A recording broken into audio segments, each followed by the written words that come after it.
IT sector की ओर बढ़ें तो यहाँ पर क्या हुआ है, इसने कहा कि भैया हमने बहुत कमा के दे दिया है, लेकिन फिर भी कुल मिलाकर के बीता हफ्ता जो है, ठीक-ठाक बढ़त के साथ ही रहा।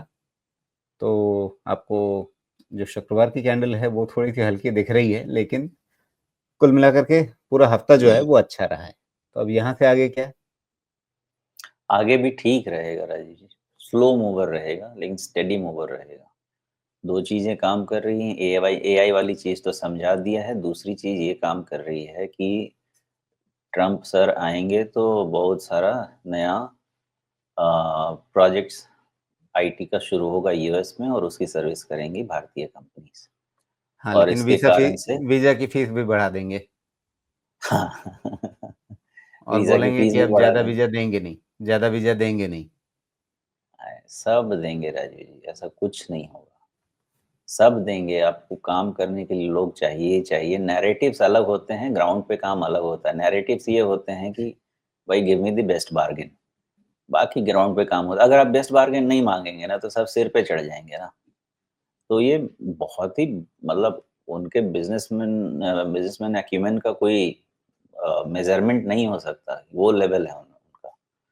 तो सब उनको पता है क्या करना है और सब चीज़ एक्चुअली जब हम नेगोशिएट करते थे किसी भी वेंडर से बिज़नेस में 80-70% डिस्काउंट मिलता था, अगर सही तरीके से स्क्वीज़ किया जाए तो। अब तो ख़ैर एमआरपी पे कोई ऑलरेडी 25% डिस्काउंट लेके आता है। पहले तो काम एमआरपी पे होता था। एमआरपी पे 60-70% तो ऐसे ही ले लेते थे और कहीं अगर उनकी आपको नस पकड़ में आ गई तो 80% तक डिस्काउंट ले लेते थे। एक्चुअल किसी भी गुड्स का cost of production is not more than 10 to 20%, ये तो आज भी हम एग्री करेंगे। हम अगर ये टी-शर्ट भी पहन रहे हैं तो इसका हम अगर दे के आते हैं जितना भी ₹100 दे के आते हैं तो ₹20 से ऊपर कॉस्ट ऑफ प्रोडक्शन नहीं होता है। बाकी ₹80 आप किसी को भी दे दें जो इसका प्रचार करे या नेटवर्क सर्विस जो भी कॉस्ट पे दे दें। लेकिन कोई भी चीज़ आपको जब तक 80% डिस्काउंट में आपने नहीं ली है, तब तक अपने आप को आप शाबाशी नहीं दे सकते, आप बेवकूफ़ बन के ही आए हैं। खाली कहने को होता है कि मैंने 1 लाख का शर्ट पहना है, साहब वो 10,000 से ऊपर की शर्ट नहीं है, आप 90,000 का बेवकूफ़ बन के आए हैं। That is the way I look.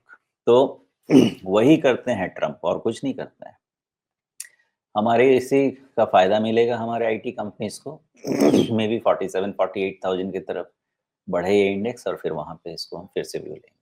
जी, तो अगर यहाँ से 10% भी आगे जाना है, तो उस 10% की ग्रोथ का सबसे बढ़िया फ़ायदा इस सेक्टर में कौन-सी कंपनियाँ उठाएँगे? आप नाम नहीं लेंगे, लेकिन फिर भी लोग थोड़ा समझ सकें कि हाँ किधर जाना है। देखिए, जो कंज़र्वेटिव हैं, जिनको डर लगता है, वो तो लार्ज कैप आईटी में रहें। थोड़ा रिटर्न कॉम्प्रोमाइज़ करेंगे, लेकिन आपका पीस ऑफ माइंड भी रहेगा। लेकिन जो एग्रेसिव हैं, वो मिड कैप आईटी कंपनीज़ में जाएँ, क्योंकि वहाँ पे जो बढ़ेगा, उसका मैग्नीफाइंग इफ़ेक्ट आपको वहाँ पे मिलेगा। तो हाई रिस्क और लो टू मीडियम रिस्क, उस हिसाब से काम करना चाहिए। और उसमें चुनते समय तिमाही के नंबर्स देखें या चार्ट देखें? मेरे हिसाब से अब लार्ज डील्स पे ज़्यादा फ़ोकस करें। उसके नंबर्स अगर बढ़ते रहें तो बेहतर है बिकॉज़ जो बाकी नंबर्स बाकी तो ऑलरेडी नंबर्स में हैं तो वो और देखने के लिए तो लार्ज फिर डील्स जनवरी का धीरे-धीरे इंतज़ार करना पड़ेगा। अभी क्या करें? अभी तो ख़ैर आप जो भी आप मिड कैप कंपनीज़ में टॉप 5 ले लीजिए और लार्ज कैप में टॉप 5 ले लीजिए। इसमें सिलेक्शन करते रहिए। हाँ, लास्ट क्वार्टर रिज़ल्ट देख लीजिए और लास्ट क्वार्टर के कुछ कंपनीज़ के आपको नैरेटिव्स भी मिल जाएँगे और उनके नैरेटिव्स क्लियर हैं, कुछ कुछ कंपनीज़ के क्लियर हैं कि ये साल हम कुछ कर नहीं पाएँगे कुछ ख़ास और उनका वैल्यूएशन करेक्ट हो रहा है। लेकिन कुछ के नंबर्स अच्छे हैं, उनके नैरेटिव्स भी अच्छे हैं कि हमको कोई दिक्कत नहीं है। तो मेबी आपको थोड़ा एक्सपेंसिव खरीदना पड़ेगा बट पैसा उधर बन जाएगा।